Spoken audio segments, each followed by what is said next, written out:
በትን ጊዜ እኔ ያለም አይመስልኝ ባካችሁ በእኛው በኢትዮጵያ ኦርቶዶክስ ተዋሕዶ ቤተክርስቲያን አባቶች ያላችሁ ልጆቻችሁን ስሟቸው ከአንድ አባት አንድ ሀገረ ስብከት ውስጥ ያሉ ልጆች ይበልጣሉ በተለያዩ ሀገረ ስብከት ውስጥ ያሉ ድምጾች ይሰሙ አባትና ልጆች ይታረቁ እንዲህ አይነት ሐሳብ ስናነሳ አንድ አባት አንድ ጳጳስ አቡነ ዘበሰማያት ነው መደግምበት ብለዋል ብለው ያስፈራሩኛል እንግዲህ አቡነ ዘበሰማያት ደግሞብን ምን እንደሚያደርጉ አላውቅም ስለ ቤተክርስቲያን መለፍለፋችንና መጮሃችንን አናቆም አባቶች አባቱን ልጆች አባትን አፍቋቸዋል ነው እንጂ ይያልን ያለነው ሌላ ነገር ውስጥ እየመጣን አይደለም ባክ ልጄ ምን ሆናችኋል ብሎ ማስታረቅ የሚገባ ወይም ደግሞ መምከር የሚገባ አባት ሲኖር አቡነ ዘበሰማያት ደግምብሃለሁ ብሎ የሚያስፈራራ አባትንም እዚሁ ቤተ ክህነት ውስጥ እያየን ነው ከልቤ ነው ማዝነው በጣም ከልቤ ከዚህ በፊት የሰራናቸው ስራዎች አሉ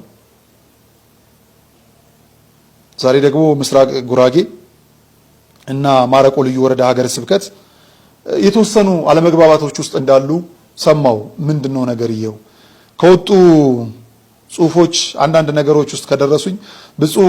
ኤጲፋኒዮስ ከምስራቅ ጉራጌና ማረቆ ልዩ ወረዳ ሀገረ ስብከት ሰራተኛ ወረዳ ቤተ ክህነትና ከመንፈስ ቅዱስ ልጆቻቸው ምእመናን ተግባብተው ዘመኑን የዋጀ ሐዋርያዊ አገልግሎት መስጠት ስላልቻሉ ቅዱስ ሲኖዶስ እንዲያነሳልን በልጅነት አንደበታችንን እንጠይቃለን ሌላው አባት እንፈልጋለን በሌላ ጎኑ ደግሞ አባት ይነሳልን በሌላ ጎኑ አባት ይመደብልን ቋንቋችን የባቢሎን ሆኗል በጣም በሚያሳዝን መልኩ በኢትዮጵያዊነቱ የማይደራደረው የጉራጌና ማረቆ ብሔረሰብ ብፁዕ አቡነ ኤጲፋኒዮስን የተቀበልናቸው ቤተክርስቲያንን አንዲትና ኩላዊት መሆኗ በመረዳዳትና በአባትነት ፍቅር ብቻ ሲሆን ዛሬም ይነሱልን ሲል ምእመኑ ዘመኑን የዋጀ ሐዋርያዊ አገልግሎት ስላልሰጡን ብቻ ነው የምስራቅ ጉራጌና ማረቆ ልዩ ወረዳ ሀገረ ስብከት ካህናትና ምእመናን ተወካዮች ይሄን ሐሳብ አንስተዋል ዛሬ በቤተ ክህነቱ ሰልፍ እናደርጋለን ብለው ነበር በጣም በርካታ ሰዎችም እንደመጡ ተነግረውኛል ግን የገቡት የተመረጡት ነው ተብሎ የሰላም ቤት የሆነችው መፈክር የሚሰማባት ቤት ሆኗል መፈክር ከመሰማቱ በፊት ድምጾች ከፍ ብሎ ከመሰማታቸው በፊት ወረድ ብሎ መጠየቅ መጠያየቅ ሲገባ የቤተ ክህነቱ በር በሰልፈኛ ገባለው አልገባም እዛ ያሉ ጥበቃ እህት ወንድሞቻችን አትገቡም አታካራ ማየትን የመሰለ ውርደት በፍጹም የለም ስለ እውነት ለመናገር ስለመሸውጡልኝ የማትል ቤተ ክርስቲያን ስለጠበበኝ ውጪ ሆኖ የማትል ቤተ ክርስቲያን ስለከፋችሁ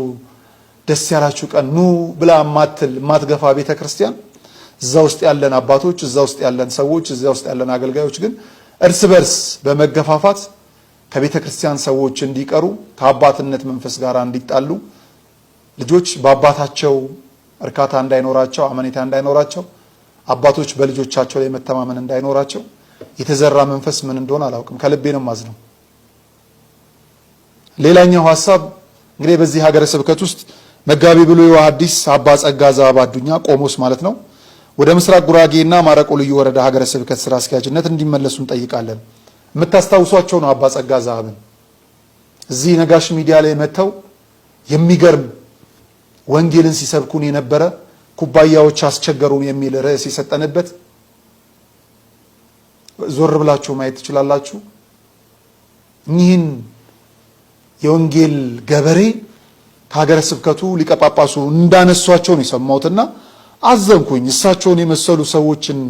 አንስተን ማንን ልንተካ ነው ምንድነው ፍላጎታችን ክቡር አባታችን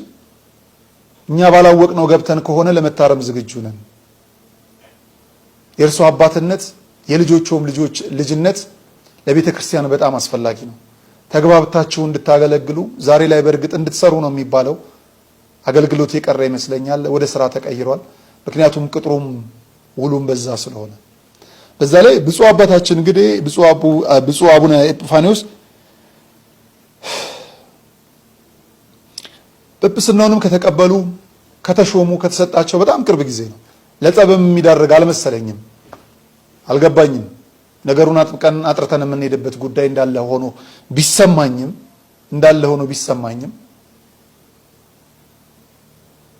ሰላሜቱ ጋር ነው ያለው በትንንሽ ደሳሳ እስካሉ በጎዳና ከወጡ በትልልቅ ህንፃዎች ውስጥ እስካሉት ሰላም ያጣንበት ምክንያት ምንድነው? ልጆች የልጅነት ሚናችንን አልወጣ ብለን፣ አባቶች በአባትነት ቦታ ላይ አልገኝ ብላችሁ፣ መሪዎች የተሰጣችሁን ኃላፊነት በአግባቡ ስላልተወጣችሁ፣ እኛ እንደ ሶስተኛ